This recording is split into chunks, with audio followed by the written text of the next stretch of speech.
Durante una muestra o muestra realizada entre los meses de enero a febrero de 2014 en dicha comunidad, profesionales de escenas como parte de los programas de búsqueda activa de enfermedad mediante prueba de detección de antígeno, se tomaron muestras del 60% de la población. Quiere decir de que no hemos muestrado ese total, sino el 60% de eso. ¿Cuánto sería el 60% de eso?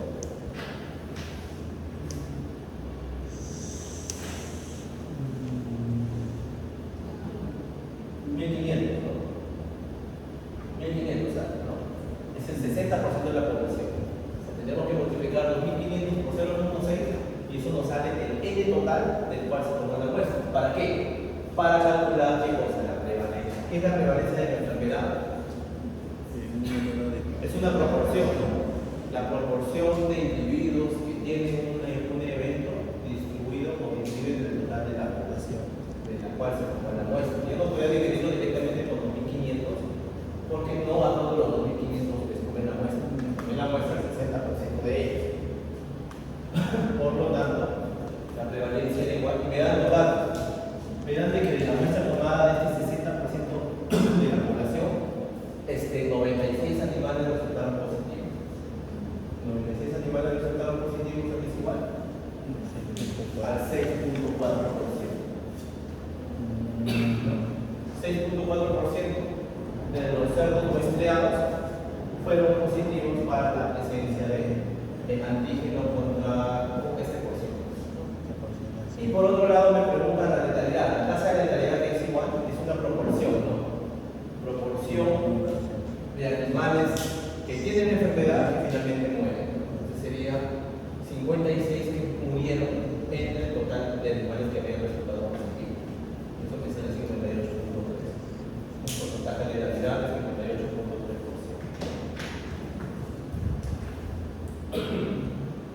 Tenemos acá ahora los datos de dos cohortes, ¿no? Dice, ¿qué era una cohorte? ¿Recuerda?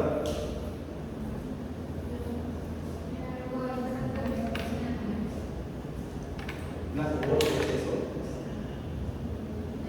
¿A qué les hace pensar cohorte? ¿Qué suena cohorte? Tú, Gerardo, ¿qué te haces? Cuando escuchas la palabra cohorte, ¿en qué piensas? No. Cuando hablamos de cohorte, ¿qué hablamos? Hablamos de un grupo de individuos que, ¿qué cosa? Que se les va a seguir, se les va a monitorear, se les va a evaluar en el tiempo, ¿no? Entonces me dice ya, se presentan dos cohortes de terneros sanos provenientes de dos granjas, granja A y granja B, los cuales fueron seguidos por un periodo de 36 meses con la finalidad de observar el desarrollo de la negocio en dichos animales. Es decir, estos animales eran terneros, o sea, de 2 meses aproximadamente, biológicamente, en ese momento no podían tener hidratidoso, el ciclo biológico de la enfermedad está alterado. Entonces, eran animales que en un inicio estaban libres de la enfermedad, de dos granjas, y se les evaluó por 36 meses hasta cuando ellos llegaron al camal, fueron sacrificados ya cuando eran reses. Y ahí se pudo ver si teníamos o no quistes, ¿no? De tipo hidratídico en los pulmones e hígado. ¿A qué les hace pensar esa medida de frecuencia que van a encontrar? Número de casos de una enfermedad que aparece distribuido entre número total de individuos que al inicio no tenían la enfermedad pero eran susceptibles. ¿Eso qué es? ¿Cómo se llama esa medida? Incidencia. Que en este caso es acumulada. No se observaron pérdidas durante el seguimiento, es decir, que el denominador siempre era 285 para la granja y 365 para la granja. Dice que 16 animales presentaron hidratidosis de la granja A y de la granja B fueron 23. ¿Qué nos pedían? Incidencia acumulada en cada una de las granjas. Empezaba como porcentaje. Entonces, para la granja A, aquí era igual al número de casos que hubo, que era 16, dividido entre el total de individuos que eran susceptibles y que fueron seguidos en este periodo de tiempo. Como no hubo pérdidas, eso se evalúa. Y lo mismo para B. Entonces, en la granja A encontramos qué cosa? Una incidencia acumulada de hidratidosis de 5.6%. ¿No? Por cada 100 animales, en ese periodo de 36 años, hubo casos o 6 casos de dosis de equinococosis. Mientras que la granja abierta fue igual a 6.13%. Casos entre total de la población. La incidencia acumulada es una proporción finalmente. ¿Dónde fue mayor la incidencia? En la granja. ¿No? En la granja hoy fue definitivamente mayor.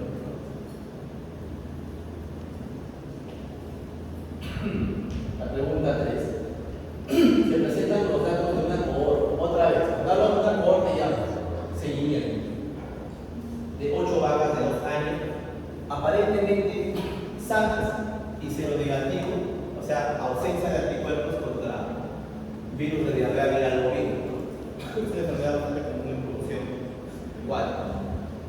Estas vacas de 2 años, o sea, cuando estamos en el momento donde van a empezar su ciclo, eran negativas y fueron seguidas por un periodo de 12 meses, monitoreadas serológicamente por 12 meses con muestreo mensual, para determinar el desarrollo de seroconversión a diarrea viral bovina. Entonces, ¿cuál es el desenlace o cuál es la definición de caso acá? Que el animal se convierta en seropositivo, ¿no? Porque al inicio todos eran seronegativos. Esto indica que desarrolla anticuerpo, esto que no. Entonces, los animales no fueron medidos todos al mismo momento. No todos entraron al mismo momento. Esto es lo que le llaman data. Es una cohorte abierta que le llaman, ¿no? Porque durante los 12 meses hay animales que empezaron a los 12 meses, pero hay animales que han podido ingresar en el momento, pero todos igual se mantuvieron hasta los 12 meses. Y estos son los datos. ¿Cuántos casos de diarrea viral bovina, de seroconversión a diarrea viral bovina tuvieron? Ahí ustedes ven en la gráfica. 4, ¿no? 1, 2, 3 y 4. Entonces, ¿qué se despide ahí? Dice, complete la siguiente tabla y calcule la tasa de cero incidencia de diarrea viral bovina, reportándola por cada 100 animales. Entonces, ¿qué teníamos que hacer? Transformar estos datos. Cada vaca, este era el periodo de observación que tuvo y su estatus final en el que estuvo en riesgo, luego de ver que estuvo en riesgo. Una vaca que estuvo 12 meses, ¿a qué es igual? A 12 vacas meses. Eso lo sabemos. Tenía que hacer eso, viendo los datos obtenidos allá. Tenía todos los valores en unidades de animales tiempo. ¿Por qué es importante la unidad animal tiempo? Con eso que calculo la tasa de incidencia. La tasa de incidencia siempre tiene como denominador la unidad de animal tiempo en seguimiento. Entonces ahí tengo todos los valores. Esto me sale igual a 70. Entonces, ¿qué tengo que hacer? Simplemente dividir los 4 nuevos casos que hubo entre 70 animales meses. Y eso me dio 0.057 casos por animal mes. Si lo multiplico por 100 fue 5 casos nuevos de seroconversión a diarrea viral. ¿Puedes subir un rápido?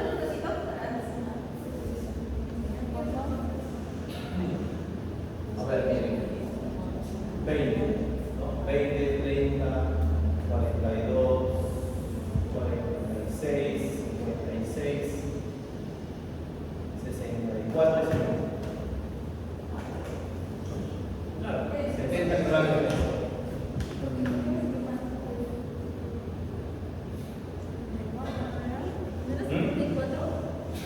¿Qué? ¿Puedes subir el gráfico, profesor?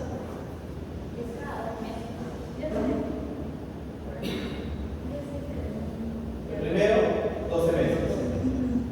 El segundo, 8 meses. El tercero, ¿por qué el tercero 12 meses? Empezaba a hablar. Claro, 10 meses nada más. Claro. Pero ¿por qué no hay ninguno de 4 meses?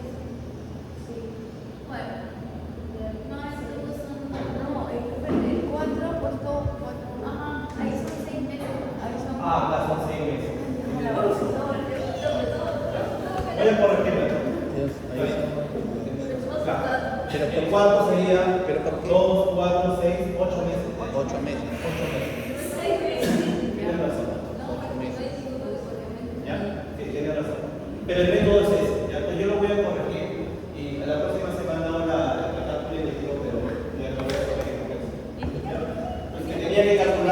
tiempos y dividirlo entre el número de minutos. Ahí simplemente con eso calculaban la tasa de incidencia por cada 100 animales meses. La pregunta 4. Se desea estimar el cálculo del tamaño muestral para estimar la prevalencia de religiosos enfermos aparentemente sanos como propietarios del distrito de San Juan de Orihuela. Estudios previos realizados en similares poblaciones caninas en otros distritos han reportado una prevalencia cercana al 18%. No se tienen datos precisos de la población canina como propietario del distrito y se desea un nivel de precisión del estimado calcular que no sea mayor al 3% y un nivel de confianza 95%. Fácil, ¿no? ¿Qué es lo que queremos estimar? ¿Una proporción o una media? Una proporción, la proporción o la prevalencia del religioso. ¿Tenemos conocimiento de la población? No. Nos dice que no. Sabemos que la enfermedad está presente y sabemos cuál es el nivel de prevalencia que esperaríamos encontrar. ¿Sí, no? 18%. Complemento 0.82. Nos dan el valor de precisión del estimado, no sea mayor al 3%. Y el nivel de confianza para nuestro intervalo del 95%. Por lo tanto, Z es 1.96. ¿Qué forma utilizamos? La fórmula de tamaño de muestra para estimación de una proporción en poblaciones infinitas. Simplemente tienen que reemplazar. Fácil. Y la última pregunta. Dice, un investigador desea realizar una investigación de encuestas sobre buenas prácticas de uso de antibióticos productores ganaderos en una cuenca lecherera.